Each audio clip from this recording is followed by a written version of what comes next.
Hey everyone, Reaper here again with another video. This time I wanted to talk about collecting runs when it comes to comic books.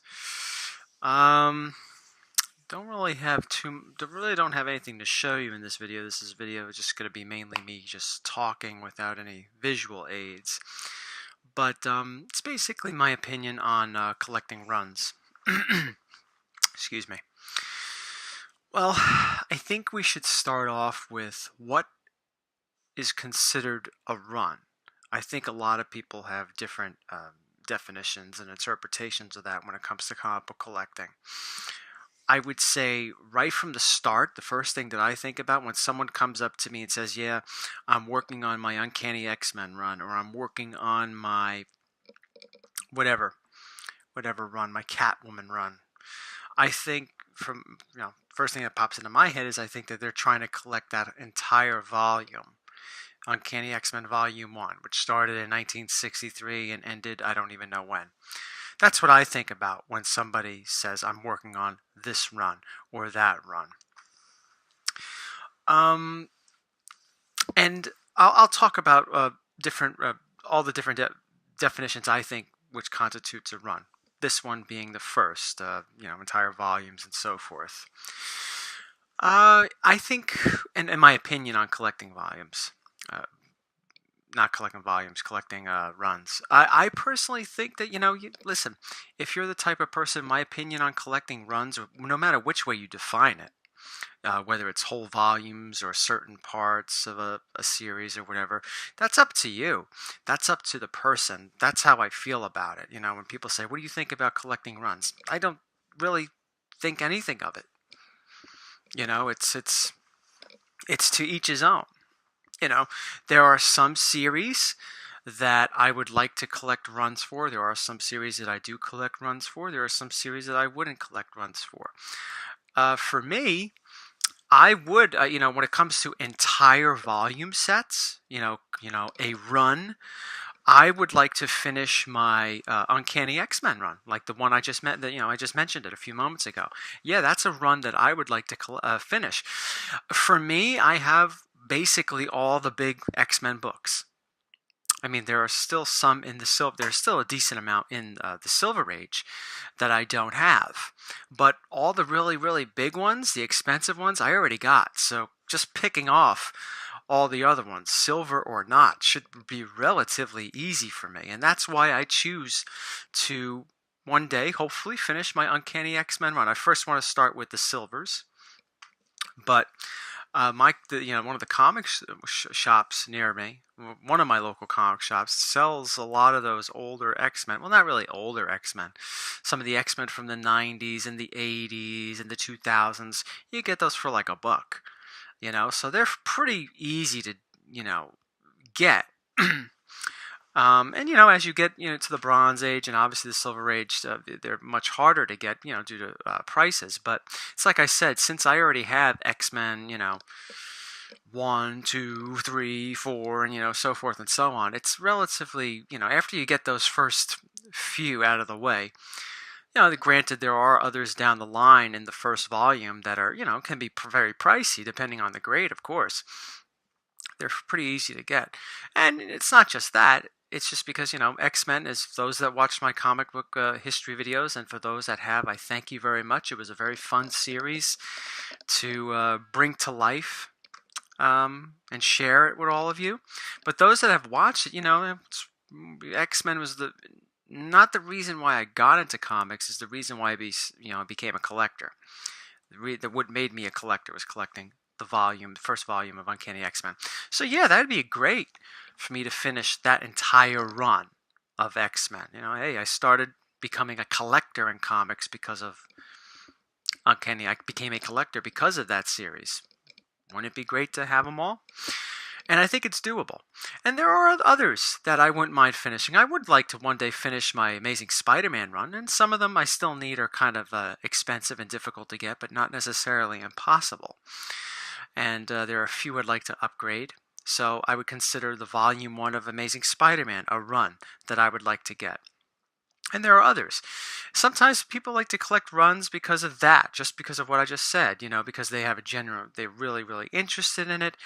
They have a decent amount of the books already to where picking off the rest may not be too difficult to do, maybe relatively cheap or inexpensive, of course, depending on the grade. If you all want 9.0s, 9.6s on everything, or most of everything, it might be a little more difficult. But yeah, that's why like that's my opinion on collecting runs, or when it comes to collecting full volume sets.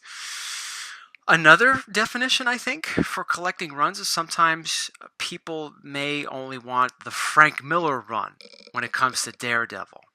They may want the Todd McFarlane run on the Spider-Man books, whether it's Amazing Spider-Man or the Spider-Man, just Spider-Man series. Some people may want to collect John Romita Amazing Spider-Mans, or the Ditko Spider-Mans, or the Jack Kirby Fantastic Fours. And then after that, they're not really interested in what came afterwards, or they have a few here and there, depending on how key the issue is, or story, or whatever. Those also, I think, count as runs. Yeah, I have some of those too. I liked.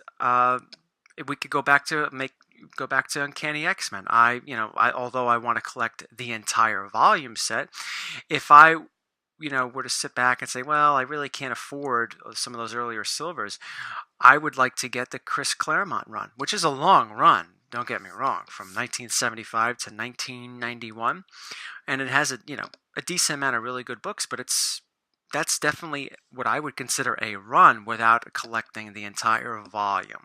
You know what I mean? And like I said just a few moments ago, the Frank Miller run on Daredevil, it's a beloved run on that series. And I think that Frank Miller's stint on Daredevil really legitimized that character. I think the character was floundering for many, many years and really got a good identity when Frank Miller took over. And, hey, I think the Teenage Mutant Ninja Turtles drew inspiration from Frank Miller's run on Daredevil. I mean, that says something good. Teenage Mutant Ninja Turtles are one of the most endearing, popular series out there. And if they drew inspiration from Frank Miller's run on Daredevil, that says a lot. And I think that's more, a lot of people like to collect that. So that's what I think another definition of collecting a run on a series is. Sometimes it's the entire series, sometimes it's part of the series, sometimes you're following the artist or the writer or the story arc. And I think this is to a much lesser degree. When I first started collecting, Maximum Carnage was big, and that was a big. I forget how many of them there were. There were definitely over 12. There could have been 18 parts. I don't remember. Correct me in the comments. But it was a big deal. It ran all throughout the entire summer of 1993, spring into the summer, starting with Spider-Man Unlimited 1 and ending with Spider-Man Unlimited 2. So it was about a good 4 months. I thought it was great, but that was a run, I think, or a series, mainly like a storyline. Storylines can sometimes be considered a run in a book, a character series, and it went through all the Spider-Man series. It went through Amazing Spider-Man, Spider-Man, Web of Spider-Man, Spectacular Spider-Man, and they had, like I said, Spider-Man Unlimited, which was just created at that time. So that's what I think. Another, to a lesser degree, when you collect the story arcs, that could be a run. But there are other complete volume sets I wish I can complete. Sometimes, as I alluded to earlier, they may not necessarily be easy to finish because some of the books are very much out of reach, whether they're high grade or even low grade. I mentioned that I like X-Men and Spider-Man, and I think those are very doable when it comes to, some of them are very expensive, but I think the majority of them you can do. But I think like a series that I really like, Detective Comics or Batman, I think it's not possible for a lot of people, especially Detective Comics. If you're looking to complete an entire volume set of Detective Comics, or even complete the early Batman run, the pre-Robin run on Detective Comics, if you want to take it in pieces, like I described earlier. I would think that's impossible for a lot of people. Not for everybody, of course, but a lot of people, oh yeah, I want Batman's early one. I want the pre-Robins. I don't mind low grade and all that stuff. Well, you're going to get a Detective Comics 27 low grade? I think a page from Detective Comics 27 is going to run you tens of thousands of dollars. So some of those are, kind of a bummer that, I can't collect and I think some other people can't collect. But, that's just the way it is.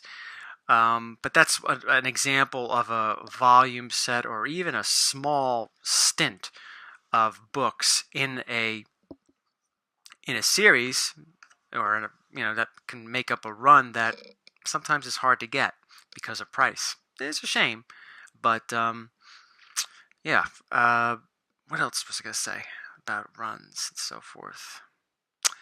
Some of the runs that I would like to complete presently that I think are very affordable, and I think are affordable for a lot of people when it comes to Batman, is the New 52 run, right? You get past that issue 1, then you get the others are fairly easy to get financially. So that's definitely a run I'm almost done with, but I could still get joy collecting Batman. I don't need to get Batman #1, or I'd like to, or other big key Batman books that are just out of reach for me. I still could enjoy collecting a Batman run with the New 52, or even the Rebirth, right? So those are some of my opinions and how I on collecting runs and how I look at runs. I mean, it could be, once again, full volume sets or parts of a set, and that even has categories. But the runs that I'm currently working on, other than, my Uncanny X-Men, that's the one I'm currently working on. I'm currently working on it very slowly. Spider-Man I would like to do, but I would not say that I'm presently or will be doing so in the near future, trying to complete that run. But what I'm doing right now, also slowly but surely, is my EC Comics horror run. Now those are hard to do too. They really are. But it's my hope that one day I will have all, that run, the EC horror run, complete. And it's, I pick those books up every now and then, and it's something that's going to last a long time. And this is just another little thing for those of you that are, whether you're working on runs or not, you're just looking to get books. Don't try to get more than what you can afford. Don't try to get more because, I have to get these things right now, or I'm going to miss a deal. I've talked about this in previous videos. It is true that sometimes you may miss a deal, but that's just something that you're going to have to accept due to whatever situation you're in your life. Don't be so quick to try to finish things off or get everything at once. There is joy and there is opportunity to get things at a price that you could afford later times. Okay, I think, what was it? I think ETA Nick was talking about this maybe last week. Talked about that Marvel Premiere 15. I think when Iron Fist, when it was all announced, there was a race to get that book and try to get it in such great shape. And I think for those that did, or got the book right before the big hype and were able to sell it, to flip it, I think they did well. They probably made some good money. But right now, for those that thought it was going to be a real long-term book, I don't know. Maybe it still might, but I think the book kind of bottomed out. So you got to be careful with stuff like that, all right? I think even the same thing for Luke Cage. I know I'm going on a little bit of a rant now, but I think sometimes some of those characters, you have movies and you have TV shows that showcase these characters, whether it's Iron Man or Daredevil. And some of these characters were maybe not, although big characters, really did not get their day in the sun, so to speak. But when the movie came out, it allowed those characters to become really legitimized, to not only the fans, but to people that don't know anything about the hobby. And I think Iron Man and Daredevil were two of those characters. I mean, as an old collector from the 90s, and I know that's not that old compared to some other guys I've been collecting since the 60s, before that and a little after that, I don't know, Iron Man just never seemed like a really big deal to me. That could just be me. Daredevil never really seemed like a big deal. Daredevil had a cool name. I don't think Iron Man had a cool name. I think it's kind of stupid, but that's just me. But Daredevil had a cool name. But those characters, I just think that back in the 90s, some of those characters, when you heard of Marvel, you thought of Spider-Man, the X-Men, Captain America. You may have thought of Iron Man and the other characters, but I still think that those characters like Iron Man and Doctor Strange are like, maybe cool characters, maybe good books. Don't get me wrong, but I don't think that they were. I think if you went to just an everyday person back in like 1990 and said, "Hey, are you a fan? Comic books? Oh yeah, Superman, Batman, Spider-Man. Yeah, what do you think of Iron Man? Who?" Now you go to somebody, say Iron Man. Oh yeah, Iron Man. And I think that like I said, the movies did him justice. That being said, I think there are some characters that just, I forget who said it. Some characters are just D-list characters, and I don't care what TV series they're in. There's D-list characters, and I think Iron Fist is one of them. And to some extent, I think even Ghost Rider and Werewolf by Night, Moon Knight, excuse me, Werewolf by Night and Moon Knight. I think they're just D-list characters, and I think that's pretty much what they're going to be. They'll have their moment in the sun or 15 minutes of fame, but just be careful with trying to fill out things. If you get things cheap, great, but don't be in such a rush to fill out a run and quickly grab a character because of this or that. If you're a little patient, these books do go down, and sometimes you never know. You might be able to find a deal or a bargain somewhere. So that is my long-winded opinion on collecting runs, what's a run, what runs I'm collecting, and my rant that had nothing to do with runs. What the hell, right? Might as well throw a little rant in here. But thank you for watching. I'm probably going to make another video right after this one, so if you see me in the same shirt, it's because I made that video right after this one. Just another short video I wanted to make talking about, what did I write down here? What was hot back in the day when I first started collecting? Because I know we're all into hot books, right? What's the next hot book and all that stuff? What's the hot book now? Well, I'll talk a little bit about what was hot back in my day and what it is today. It's just one example of many, of course. Thank you for watching. Take care.